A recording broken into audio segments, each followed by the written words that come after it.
ആന്ധ്രാപ്രദേശിൽ തെലുങ്കുദേശം പാർട്ടിയുമായും ജനസേന പാർട്ടിയുമായും സഖ്യമുറപ്പിച്ച് ബി.ജെ.പി.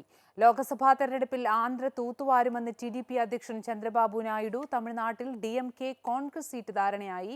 കോൺഗ്രസ് 9 സീറ്റുകളിൽ മത്സരിക്കും. ടി.ഡി.പി അധ്യക്ഷൻ ചന്ദ്രബാബു നായിഡുവും ജനസേന പാർട്ടി മേധാവി പവൻ കല്യാണുമായി കേന്ദ്ര ആഭ്യന്തരമന്ത്രി അമിത്ഷായുടെ വീട്ടിൽ നടത്തിയ ചർച്ചയിലാണ് സഖ്യം സംബന്ധിച്ച് ധാരണയായത്. രാജ്യത്തിന്റെ പുരോഗതിക്കും ഉന്നമനത്തിനും വേണ്ടി പ്രതിജ്ഞാബദ്ധമായ 3 പാർട്ടികളും അടുത്ത ലോക്സഭാ നിയമസഭാ തെരഞ്ഞെടുപ്പുകളിൽ ആന്ധ്രാപ്രദേശിൽ ഒരുമിച്ച് മത്സരിക്കാൻ തീരുമാനിച്ചതായാണ് സംയുക്ത പ്രസ്താവനയിലുള്ളത്. വരാനിരിക്കുന്ന ലോക്സഭാ തെരഞ്ഞെടുപ്പിൽ ആന്ധ്രാപ്രദേശിൽ സഖ്യം വൻ വിജയം നേടുമെന്ന് ടി.ഡി.പി അധ്യക്ഷൻ ചന്ദ്രബാബു നായിഡു മാധ്യമപ്രവർത്തകരോട് പറഞ്ഞു. സീറ്റ് വിഭജനം സംബന്ധിച്ച് അടുത്ത ദിവസങ്ങളിൽ തന്നെ അന്തിമധാരണയിലെത്തുമെന്നും ചന്ദ്രബാബു നായിഡു വ്യക്തമാക്കി. റിപ്പോർട്ടുകൾ അനുസരിച്ച് ബി.ജെ.പിക്ക് 6 സീറ്റുകളും ജനസേനയ്ക്ക് 2 സീറ്റുകളും നൽകാൻ ടി.ഡി.പി സമ്മതിച്ചതായാണ് സൂചന.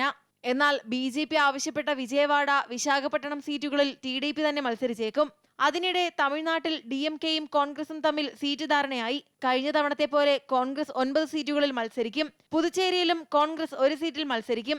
ഡി.എം.കെ അധ്യക്ഷനും മുഖ്യമന്ത്രിയുമായ എം.കെ സ്റ്റാലിനുമായി കെ.എസ്. സെൽവപെരുന്തകയും എ.ഐ.സി.സി നേതാക്കളായ കെ.സി. വേണുഗോപാലും അജയ് കുമാറും നടത്തിയ ചർച്ചയിലാണ് സീറ്റ് വിഭജനം സംബന്ധിച്ച് അന്തിമ ധാരണയിലെത്തിയത്. തമിഴ്നാട്, പുതുച്ചേരി എന്നിവിടങ്ങളിലെ 40 സീറ്റുകളിലും ഡി.എം.കെ നേതൃത്വത്തിലുള്ള സഖ്യം വിജയിക്കുമെന്ന് കെ.സി. വേണുഗോപാൽ പറഞ്ഞു. അതിനിടെ ലോക്സഭാ തെരഞ്ഞെടുപ്പിൽ മത്സരിക്കാനില്ലെന്ന് ചലച്ചിത്രതാരം കമൽഹാസൻ അറിയിച്ചു. എന്നാൽ ഡി.എം.കെയുടെ താരപ്രചാരകനായി രംഗത്തുണ്ടാകുമെന്നും കമൽഹാസൻ വ്യക്തമാക്കി. അടുത്ത വർഷം ഒഴിവ് വരുന്ന രാജ്യസഭാ സീറ്റ് കമൽഹാസന് നൽകിയേക്കുമെന്ന റിപ്പോർട്ടുകളുണ്ട്. News desk, Amrita TV.